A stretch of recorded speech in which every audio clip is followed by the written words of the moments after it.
Back with King Charles's and Princess Catherine's recent cancer diagnosis. We're seeing small changes to the royal family and their public engagements. Earlier today, Prince Edward and Sophie, the Duchess of Edinburgh, stepped in for Charles for a historic changing of the guard at Buckingham Palace. And from long-standing traditions to modern-day TV, the new Netflix film Scoop, which is a dramatisation of Prince Andrew's ill-fated BBC interview, is said to be causing a bit of a stir. Princess Beatrice is at the centre of the drama as well. Well, let's get more details on this. We welcome in royal commentator Angela Mollard. And first, let's just start off with Edward and Sophie, because obviously their attendance at the changing of the guard, that's a really significant thing. That's right. This is the first time ever that French troops have marched with their equivalent over in Britain.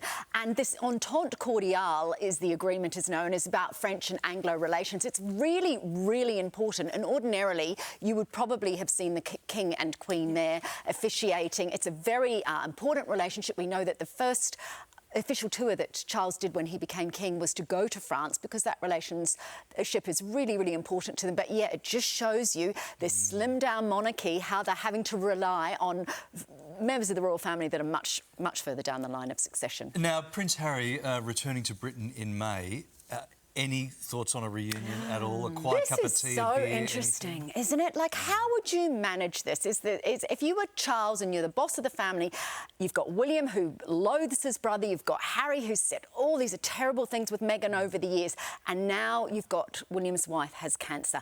I think it'll be up to Kate whether or not any meeting takes place. Well, that'll be a hard no from Kate. Oh, I don't know. You know, when somebody is diagnosed with cancer, it really makes you reflect on what family means, what's important, what's not so important. We know Harry's going to Britain for the Invictus Games 10th anniversary ceremony at St Paul's Cathedral.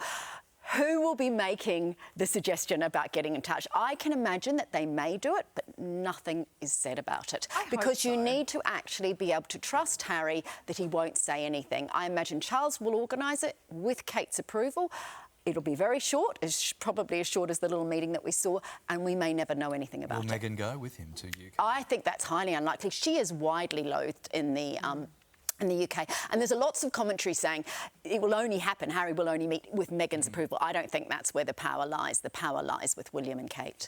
I think we all want to see some type of reunion at this stage, given the circumstances.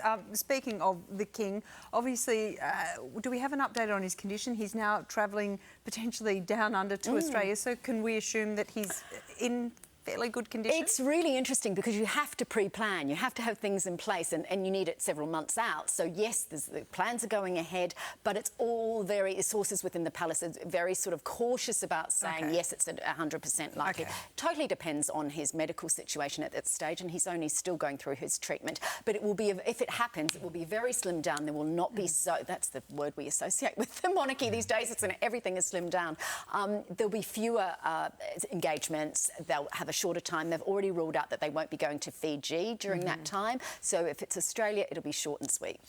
OK, let's talk about Scoop on Netflix. And Princess Beatrice apparently not happy about this, but I guess there was never going to be anyone in the royal family happy about this. I think it's really difficult for Beatrice because she is one of the most private members of the royal family. She doesn't have Instagram. She's not interested in broadcasting her life.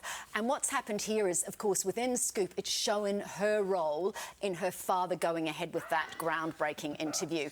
There's scenes there, as you can see there, where she's sitting there in the meeting with Amanda Thirsk, Prince Andrew's press secretary. It shows that she, the suggestion, and when I watched she's very cautious on behalf of her dad, but this was all happening just ahead of her wedding, so she wanted things to be smoothed out for her dad, in terms of how he was regarded publicly. But as a private person, we've never seen pictures that she's released of her daughter. She will be loathing this. It's really sad for her, in fact. Did this actually happen, or is this the drama? So she was in the room. On the meeting. I mean, there's lots of things that you were asking earlier about.